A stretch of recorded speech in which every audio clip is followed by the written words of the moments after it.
중국인 일당이 우리 군의 기밀을 캐내기 위해 현역 군인에게 접근한 사실이 포착돼 군 당국이 수사에 나섰습니다. 일당은 공개 채팅방에 군인으로 가장에 잠입하고 정보를 캐내기 위한 포섭 활동을 한 것으로 전해졌습니다.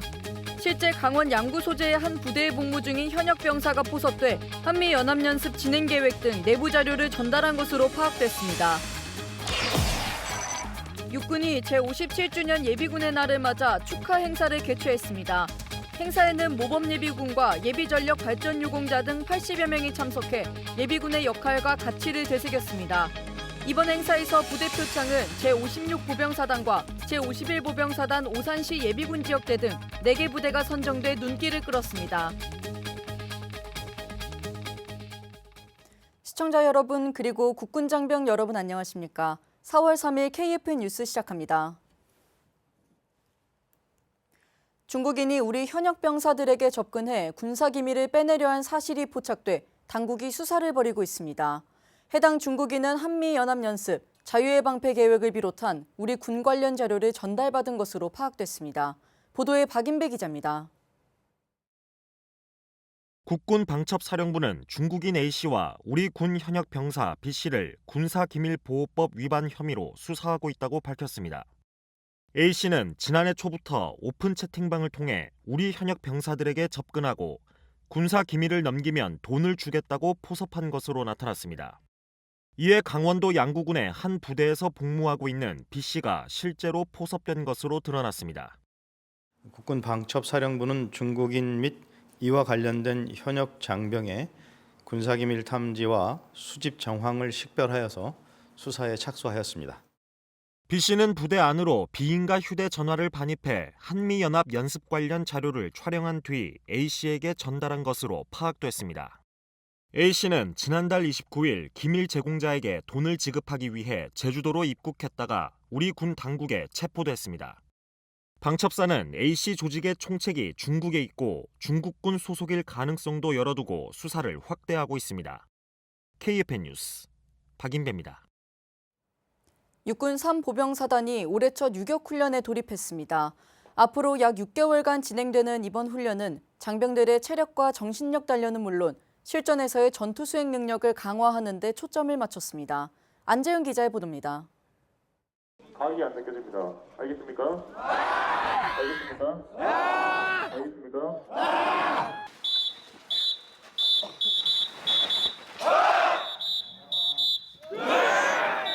주찬 박살 주찬 인수대 화이팅!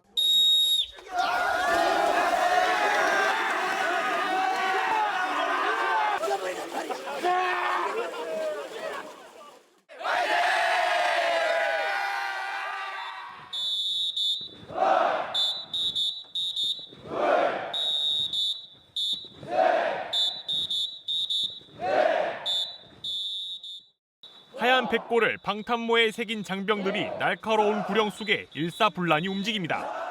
백골 정신으로 가파른 경사와 거친 장애물을 넘으며 나를 극복하고 전우와 하나 됩니다. 주전 학살 주전 학살 시범고생 도학끝 육군 3보병사단 백골부대가 올해 첫 유격훈련을 진행하고 있습니다. 지난달 31일부터 시작된 이번 훈련은 오늘 9월까지 6천여 명의 장병을 대상으로 진행됩니다. 훈련은 닷새 과정으로 유격체조와 장애물 극복 훈련, 장거리 행군 등 17개 코스로 구성됐습니다. 고된 훈련이지만 장병들은 강한 정신력으로 임무를 완수하고 있습니다. 체력적인 한계를 극복하며 진정한 백골 전사로 거듭나게 되었습니다. 훈련을 함께한 전우들과 더욱 끈끈해진 전우회를 바탕으로 앞으로의 군생활도 최선을 다하겠습니다. 부대는 75년 전 38선을 최초로 돌파한 것처럼 전장에서 어떠한 장애물도 돌파할 수 있다는 강한 정신력과 체력을 높이고 있습니다. 소부대 지휘관을 중심으로는 부대의 단결력을 높이고 전투 지휘력을 강화하는 것도 이번 훈련의 핵심입니다.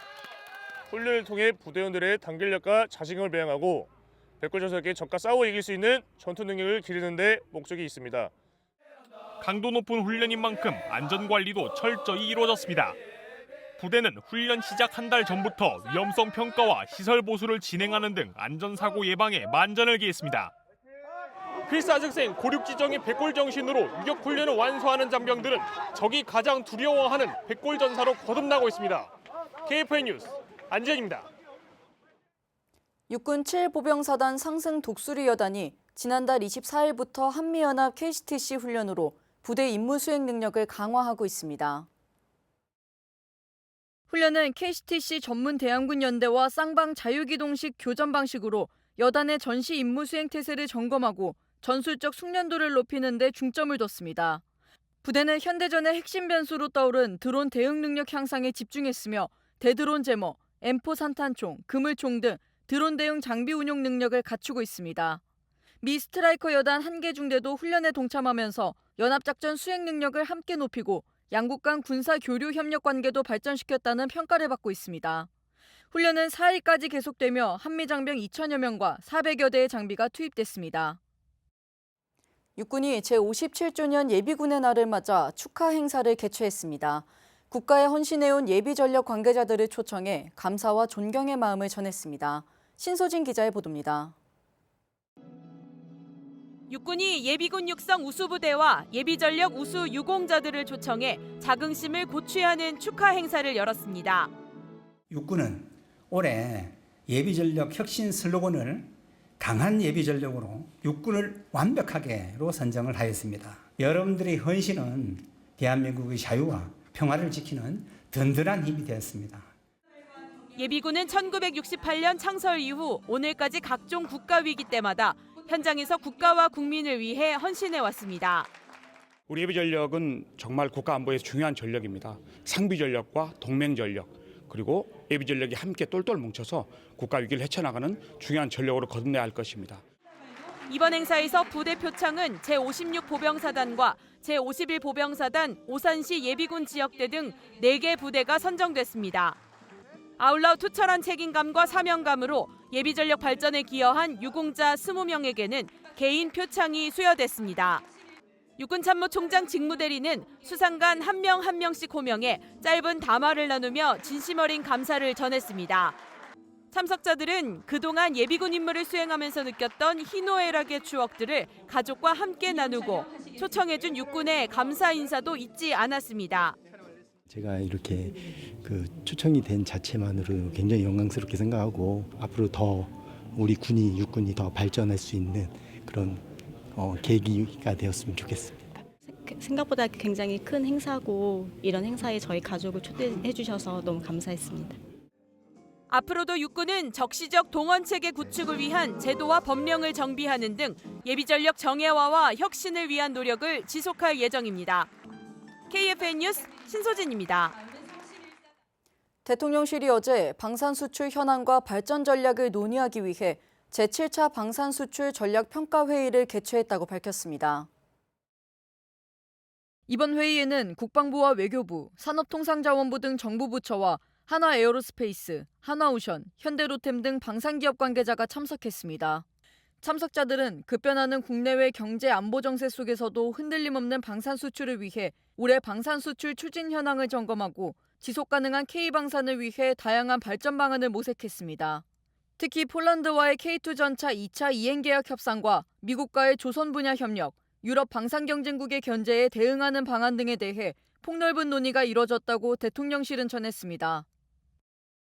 마르크 리터 북대서양조약기구 사무총장이 현지 시간 2일 한국과의 방산협력 의사를 적극적으로 피력했습니다. 이채원 기자입니다. 리터 사무총장은 이날 벨기에 브뤼셀 나토 본부를 방문한 조태열 외교장관과 면담에서 나토 개별 회원국과의 협력은 물론 나토 자체와의 방산협력도 추진해주길 희망한다고 말했다고 외교부가 밝혔습니다. 이에 조 장관은 실무 협의를 통해 실천할 수 있는 것부터 협력을 확대해 나가자고 화답했습니다. 이날 회동은 조 장관의 나토 외교장관 회의 참석에 앞서 이뤄졌습니다. 나토는 올해로 4년 연속 한국과 일본, 호주, 뉴질랜드 등 인도태평양 4개 파트너국을 외교장관 회의에 초청했습니다. 리터 사무총장은 유럽과 인도태평양 지역의 안보가 연계된 상황에서 가치를 공유하는 인도태평양 4개 파트너국 협력에 중요성을 부여하고 있다고 강조했습니다. 한편 리터 사무총장은 지난해 10월 이뤄진 한국 정부대표단의 북한군 파병 관련 브리핑을 비롯한 한국의 정보 공유에 대해서도 높이 평가했습니다. 이에 대해 조 장관은 우크라이나 종전협의 중에도 진행 중인 러북 군사협력이 즉각 중단돼야 하며 종전 과정에서 북한의 잘못된 행동에 대해 그 어떠한 보상도 이뤄져선 안 된다고 강조했습니다. 이와 함께 지난해부터 추진 중인 한국과 나토 간 정보 공유 채널 구축이 조기에 완료될 수 있도록 나토 측에 관심을 요청했습니다. KFN 뉴스 이채원입니다.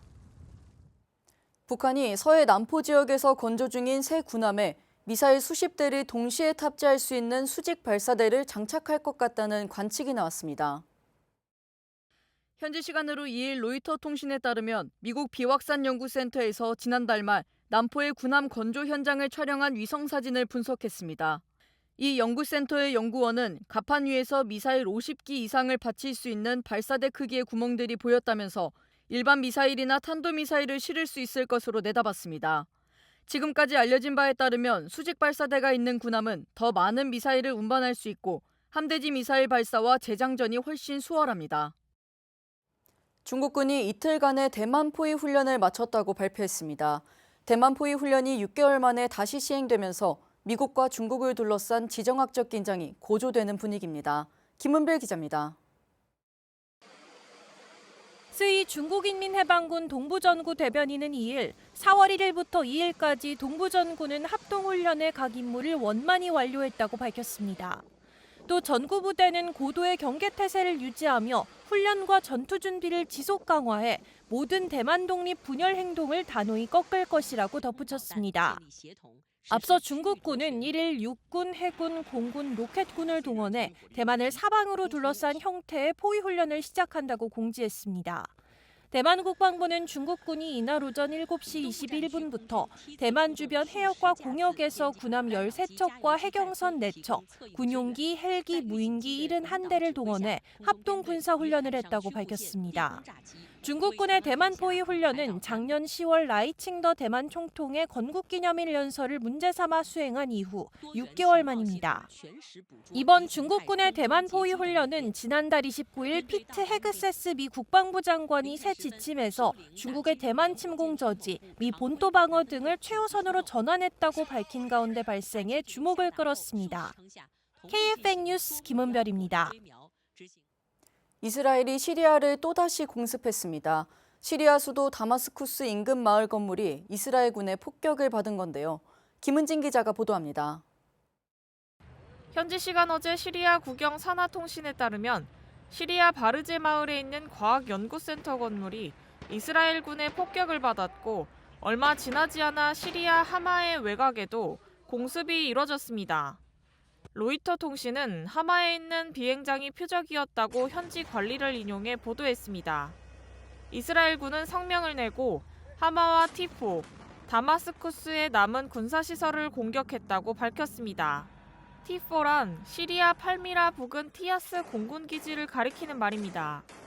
이스라엘군은 이스라엘 민간인에게 위협이 되는 모든 것을 제거하기 위해 작전을 계속 수행하겠다며 추가 공습 계획을 시사했습니다. 이스라엘은 지난달에 시리아 중부에 위치한 팔미라 일대의 군사기지와 남부의 이스라엘 접경지 등을 잇따라 타격한 바 있습니다. KFN 뉴스 김은진입니다. 서울고용노동청이 대한민국의 호국관성을 꿈꾸는 학생과 청년들을 위한 취업 콘서트를 개최했습니다.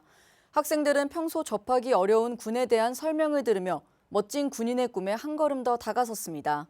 이태검 기자입니다. 서울 중구에 위치한 서울고용노동청에서 군 부사관 또는 장교를 희망하는 직업계고 학생과 청년들을 대상으로 취업 콘서트가 열렸습니다. 제가 지금 고민하고 있는 그 공군, 육군 그 사이에서 정보를 얻고 싶어서 왔습니다. 오늘 좀 더 군인에 대해서 배우고 싶다는 마음으로 왔습니다. 육해공 해병대와 특전사까지 전군의 모집 일정과 요건, 담당 직무와 복지 혜택 등 각 군의 특징과 장점을 소개합니다.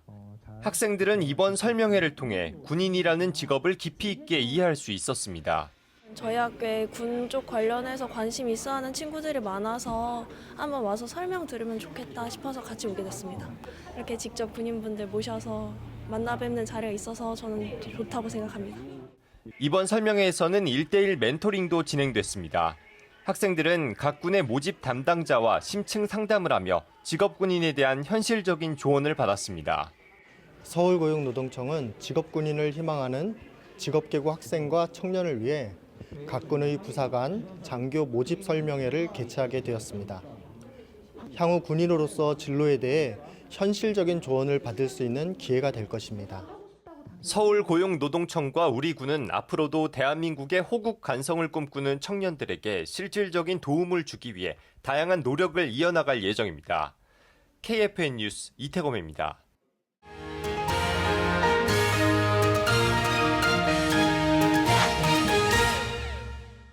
지난 2월 25일 국내 기술로 개발된 저피탄 무인편대기 기술 시범기가 처음으로 그 모습을 드러냈습니다. 공군의 항공작전에 획기적인 변화를 일으킬 저피탄 무인편대기가 어떻게 개발됐는지 자세한 뉴스바바에서 전해드리겠습니다. F-16이라든지 또는 FA-50이라든지 이런 기존 항공기에서도 통제가 가능할 거다라고 보고 있습니다. 그 다음에 이제 KF-21하고 이제 통합하는 방향으로 가지 않을까 싶습니다. 예, 안녕하십니까. 저는 국방과학연구소에서 지금 저피탄 무인편대기 개발을 하고 있는 책임연구원 권재룡입니다. 그 제목에서 아시다시피 일단 저피탄 무인 편대기 이렇게 세 가지 용어가 이제 들어가 있는데요. 저피탐이라는 거는 말 그대로 레이더에 대한 어떤 탐지 가능성을 낮추는 기술들이 들어갔다라는 거고요. 그리고 이제 무인이라는 건 말 그대로 무인기라는 거고, 편대기라는 거는 유인 전투기하고 같이 하나의 팀을 이루어서, 즉 편대를 이루어서 작전을 하는 이제 전력이라고 보시면 되겠습니다. 나중에 체계 개발이 된다고 하면 이제 궁극적으로는 KF-21에 같이 협동으로 이제 작전할 수 있도록 개발하는 게 결국 최종 목표지 않을까 싶습니다. 일단은 저피탐이라는 거는 이제 여러 가지 기술들이 사실 종합이 돼서 구현이 되는 것들이고요. 예를 들어 가지고 전파가 반사되는 그 산란면들이 있는데, 전파가 이제 여러 방향으로 산란되지 않고 특정 방향으로 이렇게 모아지도록 하는 어떤 형상에 대한 기술도 적용이 돼야 되고요. 이제 그렇게 해서 어떤 특정 방향으로 반사되는 전파들도 최소화하기 위해서 전파를 흡수하는 능력이 있어야 됩니다. 사용된 도료라든지 아니면 구조라든지 이런 것들이 전파 흡수 성능을 갖고 있다고 보시면 됩니다. 무인기하고 유인기가 같이 작전을 해야 되기 때문에 여기서는 중요한 기술 중 하나가 네트워크 기술하고 자율화 기술이라고 보시면 될 것 같습니다. 그러니까 네트워크 기술은 이제 유인기가 무인기를 이제 통제를 하고, 또 무인기와 무인기끼리 서로 이제 정보를 주고받아야 되는데, 한마디로 제가 N 대 N, 즉 여러 대의 무인기와 유인기가 동시에 서로 정보를 주고받을 수 있는 그런 편대통신 기술도 굉장히 중요한 부분이고요. 또 하나는 지금 자율화 기술, 예를 들어 가지고 그 유인기의 조종사가 자기가 이제 임무를 하기에도 굉장히 바쁜데, 무인기를 같이 통제를 해야 되기 때문에 조종사한테 굉장히 큰 그 워크로드가 이제 증가를 시킬 수가 있거든요. 그러다 보니까 조종사의 통제를 최소화할 수 있으려면 이제 무인기가 똑똑해져야 됩니다. 그래서 이 무인기를 똑똑하게 만드는 그 자율화 기술이 어떻게 보면 가장 중요한 기술 중 하나라고 볼 수 있을 것 같습니다. 아직은 지금 전력화된 사례가 없기 때문에 어떤 식의 임무를 수행할 것인지에 대해서 지금 공군하고 같이 이제 굉장히 많이 고민을 하고 있는 사항입니다. 물론 이제 저희하고도 이제 같이 이제 교류를 하고 있습니다만은, 해외 같은 경우에도 기본적으로는 하나의 기체가 모든 기능을 하게 하지는 않고요. 하나의 편대가 있다고 한다면 그 편대의 각각의 전투기들이 기본 플랫폼은 같지만 서로 다른 임무 장비를 탑재를 하고 이제 다른 기능을 할 수 있도록 이렇게 구성을 보통은 하고 있고요. 근데 다만 저희가 생각할 때 그냥 이 항공기의 어떤 기능만 놓고 보면, 예를 들어서 유인기는 저 뒤에 있는데 이제 무인기가 먼저 가가지고 이제 저기 어떤 방공망이라든지 이런 것들 이제 기만하는 용도로 사용이 될 수도 있고요. 또는 상황에 따라서는 저기 방공망을 먼저 앞에서 선제적으로 제압하는 용도가 될 수도 있고요. 경우에 따라서는 이제 꼭 유인기가 아니더라도 이제 지상 통제를 통해 가지고 이제 침투를 시키거나 이제 이런 기능도 가능하지 않을까라고 보고는 있습니다. 여러 임무 장비를 이제 탑재를 하게 되면, 예를 들어서 공대공 무장을 갖고 있다고 한다면 얘가 이제 적 항공기하고 이제 어떤 공대공 교전도 가능할 거고, 또는 이제 공대지 공격이라든지 전자전 이런 여러 가지 기능들을 이제 임무 장비를 바꿔가고 이제 무장을 바꾸면서 이제 수행할 수 있지 않을까라고 보고 있습니다. 저희 목표는 이제 올 연말 이제 초도 비행을 하는 걸 목표로 하고 있고요. 그다음 저희가 한 1년 정도는 이제 단독 비행 시험을 먼저 할 거거든요. 그래서 이 항공기 자체에 대한 이제 검증을 먼저 진행을 할 거고, 그게 검증이 되면 그다음 이제 27년도부터는 저희가 이제 유무인 복합 비행 시험을 하려고 하고 있습니다. 그래서 실제 공중에서 이제 조종사, 저희가 이제 이 무인기를 직접 통제하는 걸 이제 27년도부터는 이제 그 시험을 하려고 지금 계획을 하고 있습니다. KF-21하고 완전 통합을 하려면 이제 KF-21에서도 무인기를 통제할 수 있도록 성능 개량이 돼야 되거든요. KF-21 같은 경우도 그런 성능 개량에 대한 계획을 갖고 있는 걸로 지금 알고 있고요.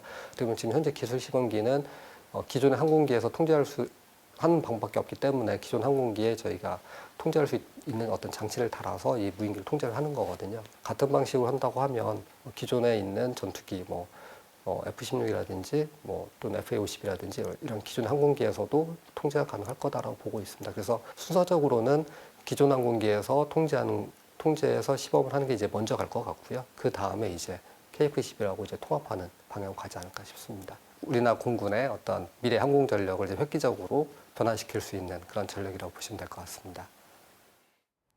이어서 오늘의 국방단신 전해드립니다. 공군 군수사령부가 화학 자동 경보기 무선 통합 경보 체계를 개발했다고 밝혔습니다. 부대가 개발한 무선 통합 경보 체계는 화학 자동 경보기가 수집한 데이터를 무선 센서망을 통해 알리는 시스템입니다. 이는 손상에 취약한 유선망의 단점을 개선할 수 있으며 긴급 상황 시 즉각적인 대응이 가능합니다. 부대는 자체 기술로 시스템을 개발해 약 1억 원의 예산을 절감하는 성과를 거뒀다고 밝혔습니다.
불처럼 시들어도 다시 피는 무궁화처럼 끈질기게 지켜와 나침내 나라 옛날의 적 조상들은 군가 세웠지 우리도 꿈을 키워 하나로 뭉쳐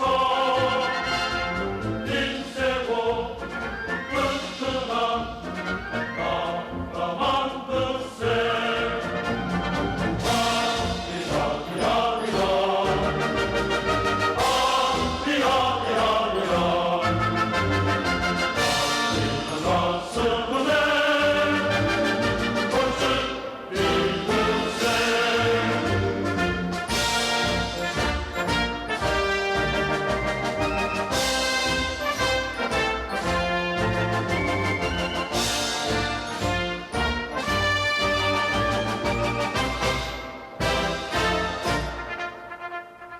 말마도다 나는 보리싹처럼 서리에 터지지 않는 들국화처럼 끈기있게 일어나 빛을 자서 할아버지 할머니 묻힌 이 땅을 우리도 언젠가는 묻힐 이 땅을 소중히 가꾸며